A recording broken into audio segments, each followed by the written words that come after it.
어느 추운 겨울날 아침 6시에 한 선교사 후보생이 선교사 파송위원회에 선정위원회 집 현관에 들어섰습니다. 그런데 그를 오라 했던 목사님은 6시가 아니고 8시가 되어서야 나타났습니다. 2시간 기다린 거예요. 그리고 몇 가지 질문을 합니다. 자네 글을 읽고 쓸 줄 아는가? 아니 신학대학 졸업하고 선교사 후보생인데 글을 읽고 쓰지 못하겠어요? 예, 목사님 글을 읽고 쓸 줄 압니다. 좋네. 그러면 한번 베이커의 철자를 맞춰보게. 베이커 뭐죠? 예, 빵 굽는 사람이에요. BAKER입니다. 그래. 그럼 2 곱하기 2는 답이 뭔가? 4입니다. 면접은 이것으로 끝났고 선정위원은 만족한 듯 미소를 띠면서 말했습니다. 훌륭합니다. 당신은 합격할 것이요. 그리고 내일 위원회로 나오십시오. 이튿날 그 선정위원은 선교사 후보생을 다음과 같이 추천했습니다. 이 사람은 자기를 부인할 줄 압니다.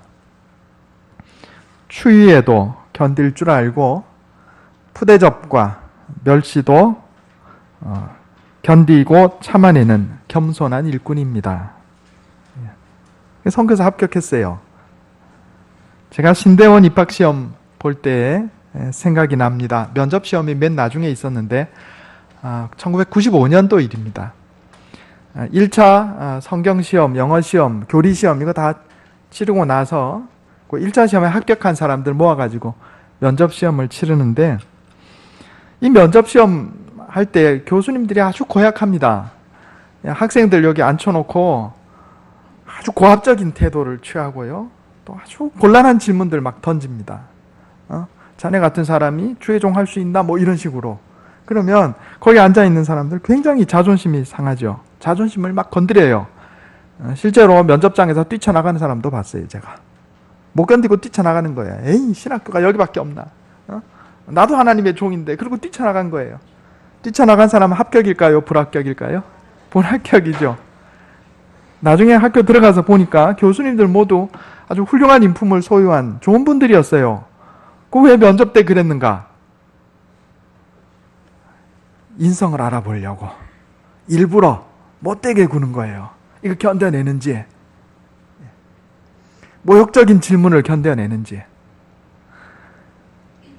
이제 현장에 가서 주의 복음을 전하고 목회를 하면 이보다 더한 일도 있을 텐데 이것도 못 견뎌내면, 요만큼 자존심 상하는 것도 못 견뎌내면 어떻게 주의 종의 길을 가겠나 하는 거죠.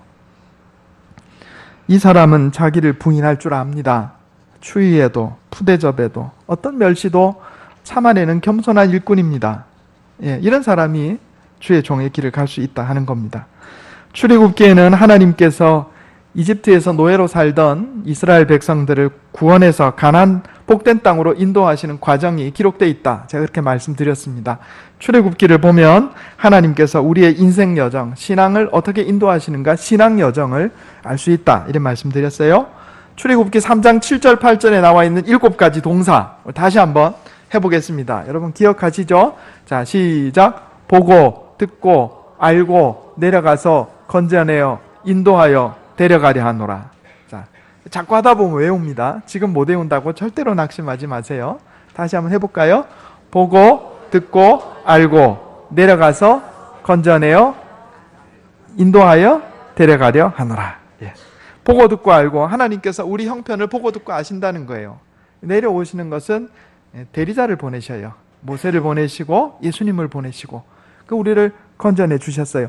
여기까지 우리 다 했어요. 여기 예수 믿고 세례받은 분들은 다 하나님께서 내려와서 건져내 주신 분들이에요. 그 다음에 우리에게 남아있는 것은 하나님께서 우리를 인도하셔서 가나안 땅으로, 복된 땅으로 데려가시는 것뿐인데, 자, 오늘 본문 말씀에 여기 이제 인도하시는 과정이 나와 있는 겁니다. 하나님께서 이집트에 10가지 재앙을 내리시고, 그죠? 그리고 홍해 사건을 통해서 건져내시는 장면, 그리고 광야로 데려가시는 장면이 오늘 본문에 기록되어 있다 하는 겁니다.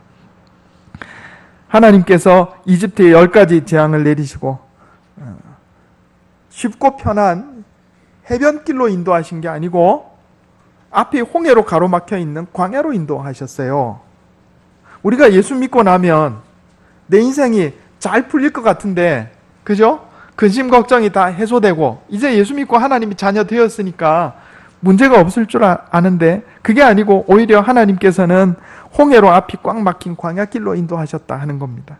평안함이 아니라 위기의 상황으로 이스라엘 백성들을 인도하신 겁니다. 왜 그러셨을까요? 여기에 두 가지 이유가 있습니다. 성경에 보면 하나님께서 이 백성이 전쟁을 하게 되면 마음을 돌이켜 애굽으로 돌아갈까 염려하셨어요. 여기 이 해변길은 고대 무역로입니다. 그래서 각 민족들의 그 상주 부대가 거기 진치고 있었어요. 그러면 이스라엘 백성들이 쉽고 편한 해변길로 가게 되면 거기 계속해서 전쟁을 해야 되는데, 아직 훈련받지 않은 사람들이 전쟁을 하게 되면 마음을 돌이켜 애굽으로 돌아갈까 봐 하나님이 걱정을 하신 거예요. 두 번째로는 홍해 사건을 경험하게 해서 자기를 부인하고 하나님만 의지하는 새 인격이 되도록 훈련시키기 위함이셨다 하는 겁니다. 이 홍해 사건은 죽었다 살아나는 경험입니다. 홍해는 세례를 상징한다 그랬어요. 원래 세례는 물속에 들어갔다 나오는 거죠. 그러니까 지금은 이제 물을 뿌리는데, 원래는 강에 가서, 요단강에 가서 물속에 들어갔다 나오는 거예요. 죽었다가 다시 살아나는 것을 상징합니다. 사람이 한번 이 죽을 지경에 처해가지고 다시 살아나는 경험을 하면 사람이 바뀝니다. 사람이 바뀌어요. 하나님께서 이스라엘 백성들에게 그것을 원하셨던 겁니다. 홍해 사건을 통해서 자기를 부인하고 하나님만 의지하는 새 인격이 되기를 원하셨던 거예요. 우리 주님 예수님께서도 일찍이 제자들에게 예수님 제자의 자격에 대해 말씀하시면서 자기를 부인할 것을 주문하셨습니다. 이거 다시 한번 찾아보겠습니다. 중요한 말씀입니다. 마태복음 16장 21절.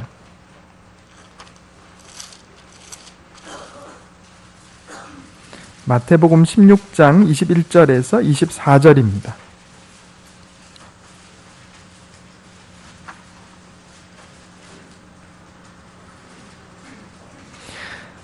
제가 읽겠습니다. 눈으로 한번 따라 읽어주시기 바랍니다. 마태복음 16장 21절에서 24절입니다. 이때로부터 예수 그리스도께서 자기가 예루살렘에 올라가 장로들과 대제사장들과 서기관들에게 많은 고난을 받고 죽임을 당하고 제3일에 살아나야 할 것을 제자들에게 비로소 나타내시니, 베드로가 예수를 붙들고 항변하여 이르되 주여 그리 마옵소서, 이 일이 결코 죽게 미치지 아니하리이다. 예수께서 돌이키시며 베드로에게 이르시되 사탄아 내 뒤로 물러가라. 너는 나를 넘어지게 하는 자로다.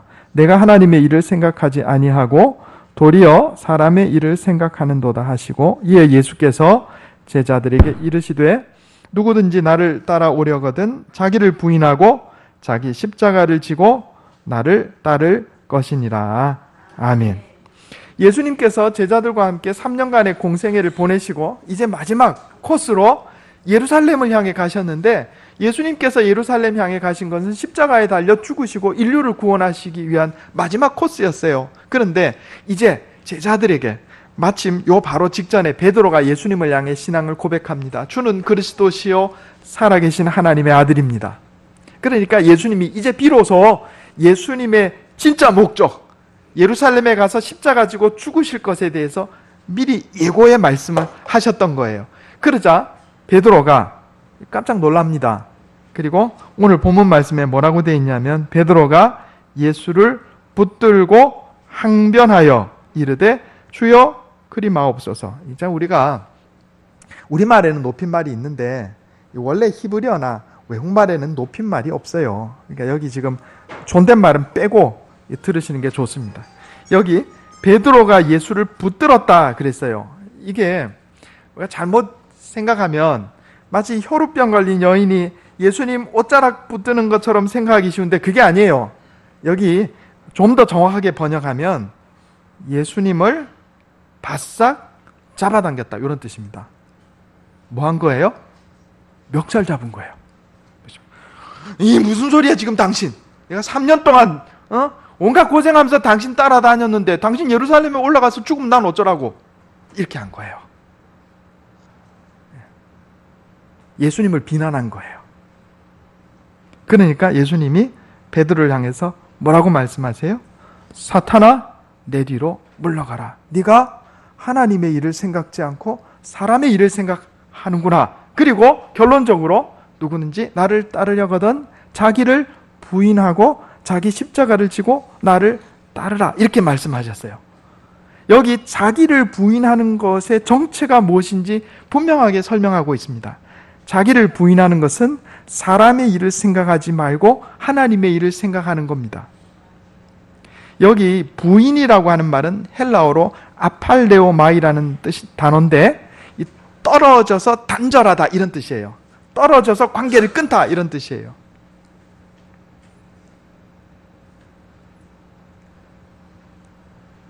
베드로가 부인해야 하는 자기는 어떤 자기입니까? 예수님을 닮은 자기입니까? 사탄적 마귀적 자기입니까? 예. 자기를 부인하라 그러면 우리가 참 오해를 해요. 하나님이 우리를 무슨 꼭두각시 만들어가지고 고생시키려고 그러시는가? 그게 아니에요.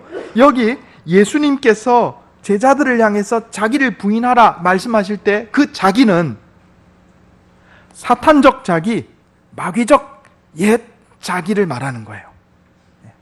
사탄적 자, 마귀적 옛 자는 나를 허무하게 만들고 고통스럽게 만들고 하나님의 일보다 사람의 일을 생각하게 만들고 내 인생을 결국 황폐시키고 마는 사탄적, 마귀적 옛 자아를 부인하라 이런 말씀입니다. 오늘 본문 말씀을 살펴보면서 하나님께서 홍해 사건을 통해서 이스라엘 백성들과 우리에게 가르치기를 원하시는 자기 부인에 대해서 교훈을 얻고자 합니다. 이 자기 부인 그러니까 자꾸 자기 와이프 얘기하시는 줄 생각하는데 이게 아니고 부인, 멀리 떨어져서 단절하다, 자기를 부인하다 이런 뜻이에요. 오늘 본문 말씀에 자기 부인의 세 가지 요소가 잘 기록되어 있습니다. 한번 살펴보도록 하겠습니다. 주보에 제가 설교 요약을 기록해 놨는데 한번 주보 펼쳐 보시겠어요? 1번 한번 읽어보겠습니다. 1번. 자, 자기 부인이란 무엇인가? 같이 읽겠습니다. 1번 시작. 하나님의 편에 서라. 생각. 가만히 서서 얕잡우 서다. 오늘 본문 말씀 출애굽기 14장 13절에 모세가 백성에게 이르되 너희는 두려워하지 말고 가만히 서서 여호와께서 오늘 너희를 위하여 행하시는 구원을 보라. 너희가 오늘 본 애굽 사람을 영원히 다시 보지 아니하리라. 아멘. 이 홍해 사건의 배경은 극적인 위기의 순간입니다. 죽느냐 사느냐 하는 그런 상황이에요. 보통 사람은 이럴 때 우왕좌왕하고 누구 편에 서느냐 하면 자기 편에 서요. 잘 들어보시기 바랍니다. 예수님께서 예루살렘에 나는 죽으러 간다, 십자가 지러 간다 이렇게 말씀하셨을 때 베드로가 항의했어요. 베드로가 예수님께 항의한 것은 예수님을 걱정해서입니까? 자기를 걱정해서입니까? 자기를 걱정한 거예요. 예수님 편에 선 게 아니고 하나님 편에 선 게 아니고 누구 편에 선 거예요? 자기 편에 선 거예요. 사람이 위기의 순간에 닥치면요, 믿음이 없는 사람은 자기 편에 섭니다. 자기 편에 서요. 내 편에서 산다고요. 내 편에서 생각하고 내 편에서 말하고 내 편에서 행동해요. 그런데 내 편에 서는 것은 결국 마귀 편에 서는 것이 됩니다. 이게 중요합니다. 여러분 인생을 살 때 내 편에 서서 살면 안 돼요. 내 편에 서서 살면 내가 저 사람 이기고 내 편에 서서 내가 행동하면 이 문제가 해결되고 극복해 나갈 수 있을 것 같죠? 천만의 말씀입니다. 우리가 인생을 살 때 내 편에 서서 살면 결국은 마귀 편에 서게 돼요.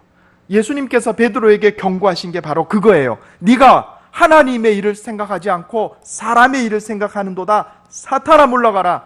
너가 너 편에 서서 생각하고 너 편에 서서 말하고 너 편에 서서 살아가니까 결국 네가 사탄의 편이 되지 않았느냐. 여기 이스라엘 백성들이 홍해를 앞두고 앞에는 홍해, 뒤에는 이집트 병사들이 다가올 때 하나님께서 모세를 통해서 말씀하신 첫 번째는 너 가만히 서라. 누구 편에? 하나님 편에. 인류의 조상 아담과 하와가 하나님 말씀에 불순종하고 선과 악을 알게 하는 나무의 열매를 따먹고 난 다음에 하나님의 에덴 동산에 나타나시니까 아담과 하와가 숨었어요. 그러니까 하나님이 아담을 부르시잖아요. 아담아, 내가 어디 있느냐? 너 어디 서 있냐 지금?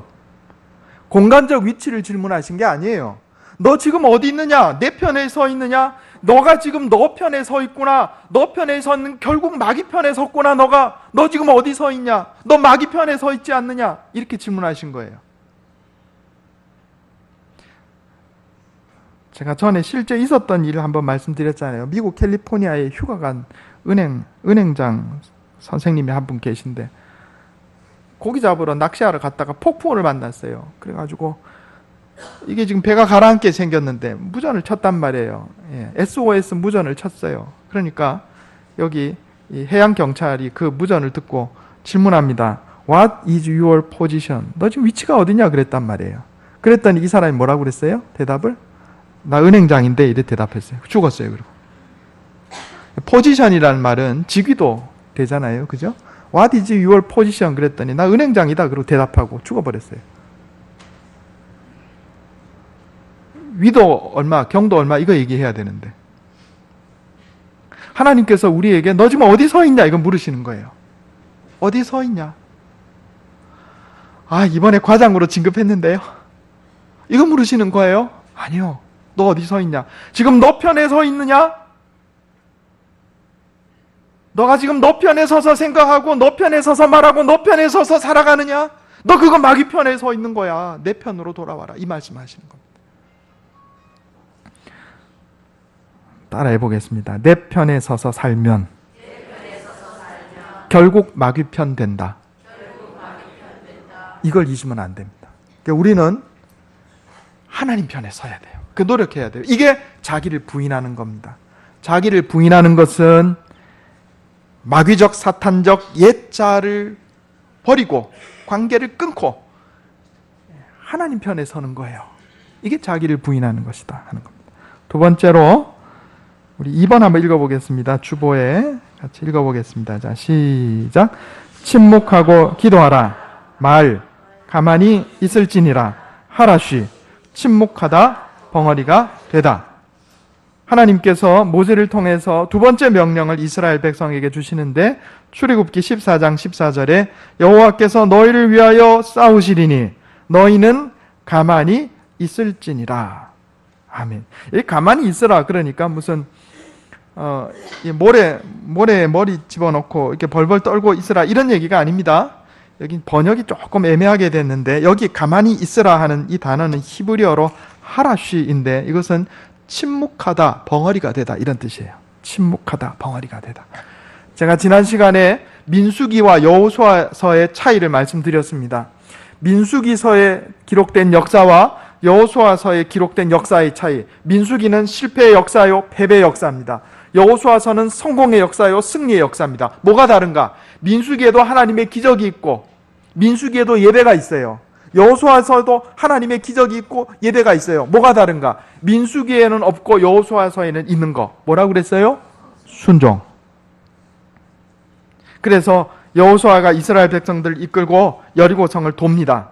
하루에 한 바퀴씩. 그리고 마지막 7째 날에는 7바퀴를 돌죠. 그리고 큰 소리로 외쳤을 때 여리고성이 무너졌어요. 여호수아가 이스라엘 백성들에게 뭘 명령했습니까? 침묵을 명령했습니다. 입술의 순종을 명령한 거예요. 여기 똑같은 말씀이 나와요. 앞에는 홍해고 뒤에 이집트 병사들이 막 쫓아오고 있는 상황이에요. 이때 하나님께서 이스라엘 백성들에게 너 침묵하라, 벙어리가 되라 이렇게 말씀하세요. 그 전에 이미 이스라엘 백성들이 지금 뭐라고 그래요? 우리를 내버려 둬라. 우리가 애굽 사람의 종로로 사는데 다시 돌아갈란다. 여기서 죽는 것보다는 노예로 사는 게 낫지 않냐. 지금 이미 불신앙의 말들이 입에서 막 나오고 있어요. 그러니까 하나님께서 모세를 통해서 입 다물어라, 침묵하라, 벙어리가 되라 이렇게 말씀하신 거예요.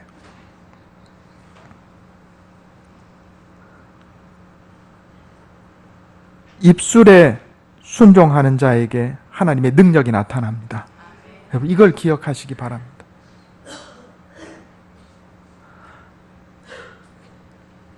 자기를 부인하는 거듭난 새 사람이 됐는가? 아니면 여전히 사탄적 마귀적 옛 사람인가? 그거 구분하는 아주 눈에 띄는 기준이 있는데 생각은 안 나타나잖아요. 입에서 나오는 말 보면 이 사람이 거듭나서 새롭게 변화된 자기를 부인하고 예수님을 닮아가는 새 사람인가? 마귀적 옛자를 여전히 가지고 있는 옛 사람인가? 구분이 되는 거예요. 변화되지 못하고 자기를 부인하지 못한 마귀적 옛 자 속에 여전히 살아가는 사람의 입에서는 원망과 불평이 나오고 충탐해판이 나옵니다. 따라해 보겠습니다. 충탐해판. 예. 원망, 불평, 충탐해판. 예, 충탐해판이 뭐냐면 충고, 탐색, 해석, 판단. 예. 하나님 앞에 원망, 불평하고 다른 사람에게 맨날 충고, 충탐, 탐색. 저게 뭔 짓 하려고 그러는가? 탐색, 해석. 자기 마음대로 막 오해를 해요. 그리고 뭐예요? 판단. 다른 사람 막 판단해요.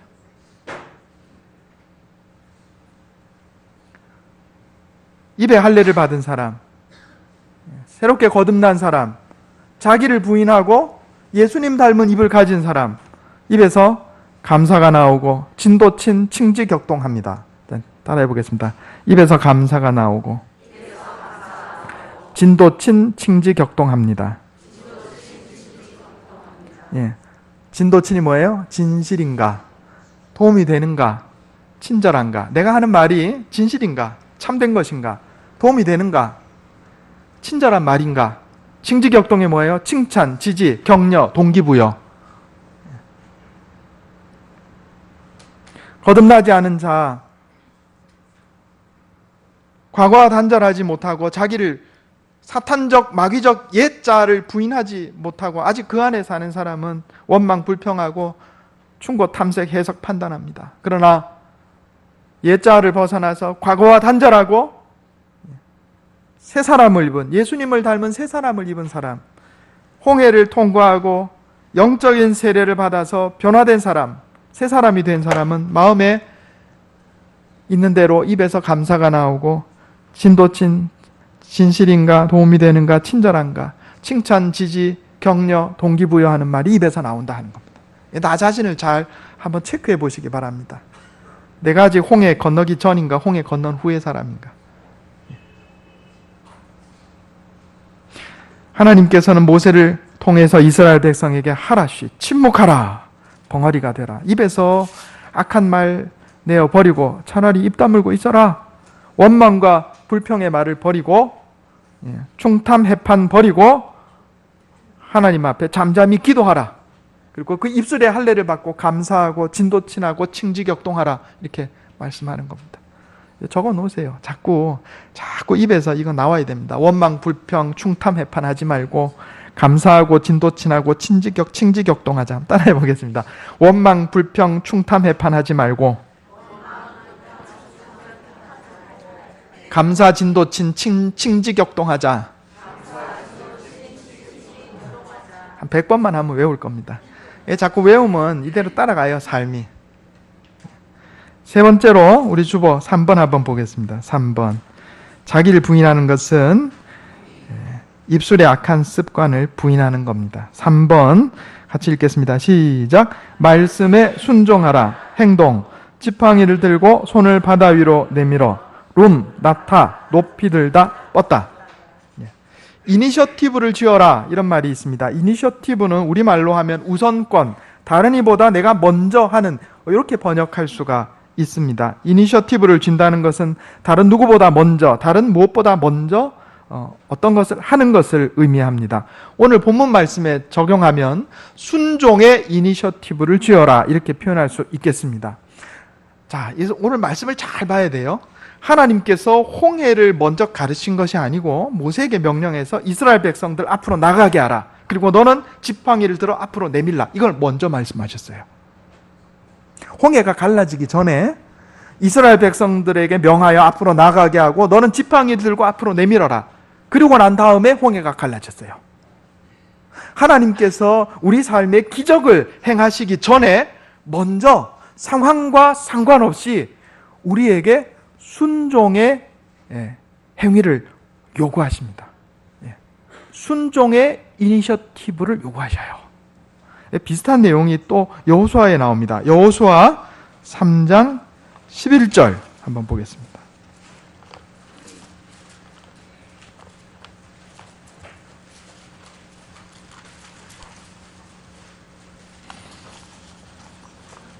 여호수아 3장 11절에서 13절.